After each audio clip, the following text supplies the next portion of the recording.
Over here we have a patch showing the periwinkles, and the periwinkles are very interesting. You notice a different morphology. Over here you have a white with a yellow eye. Over here you have the pink with the white eye, and over here you have white with a pink eye.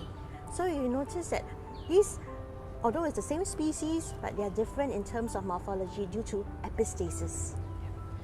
The other interesting thing about our periwinkles is that they actually produce vincristine and vinblastine, and vincristine and vinblastine actually inhibit cancer.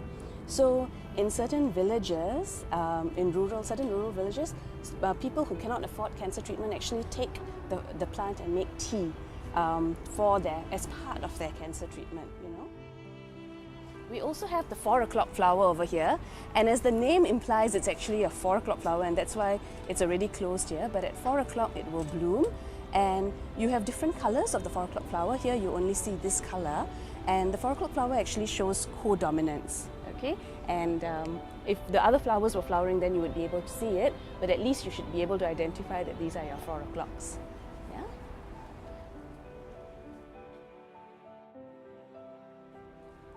Okay, over here we have the Honolulu creepers. We have the pink variety, and that's the normal wild type. We also have the white variety, right? So again, there is gene mutations such as the pink pigment doesn't form, and so we have white flowers. And along the Honolulu creepers, if we look over there, let's move over to the other side.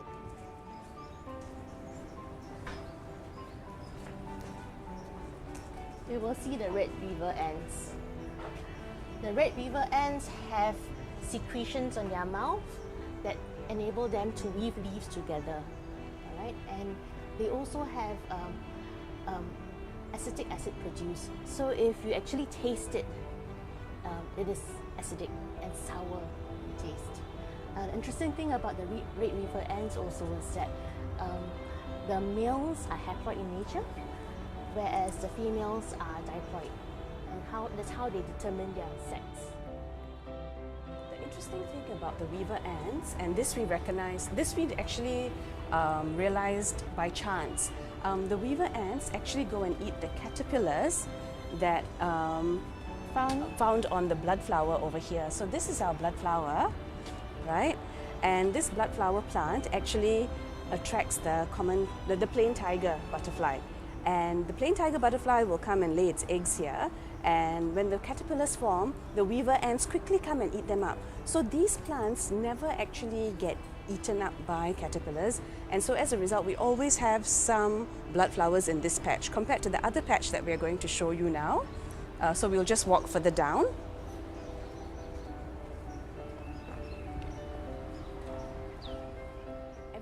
In the school where we grow the blood flowers, the plain tiger butterfly comes and lays its eggs, and the little caterpillars will come and start to eat them all up. But this is the beautiful blood flower. When you pluck it, right, you will actually see sap, white sap, and that's why the blood flowers are called the milkweed. They're also called milkweeds, right? And we have, this is one kind of milkweed. We also have our native giant milkweed, and Mrs. Khoo, do you want to tell them something about our giant milkweed? This is a giant milkweed, and we can find these milkweeds grown all along the coast of Malaysia, and that's how the plain tiger butterfly, they migrate from like north of Malaysia down to the south, right? Because there are flowers and there are hosts there. Over here, again, if you do a pluck,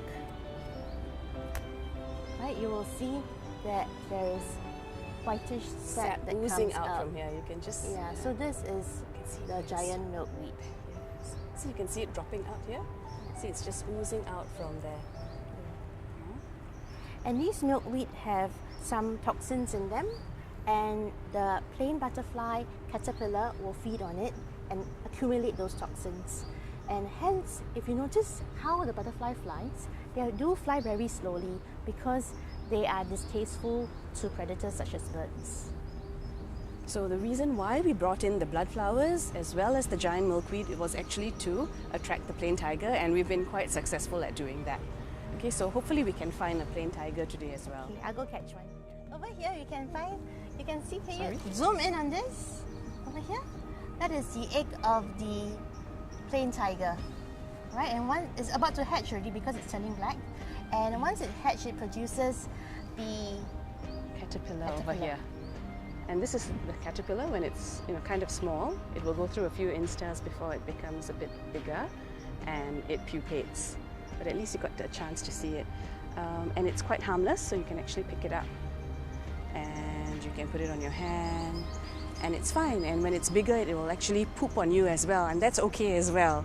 Okay? Just please make sure that you return it to its host plant so that it can get enough food to eat.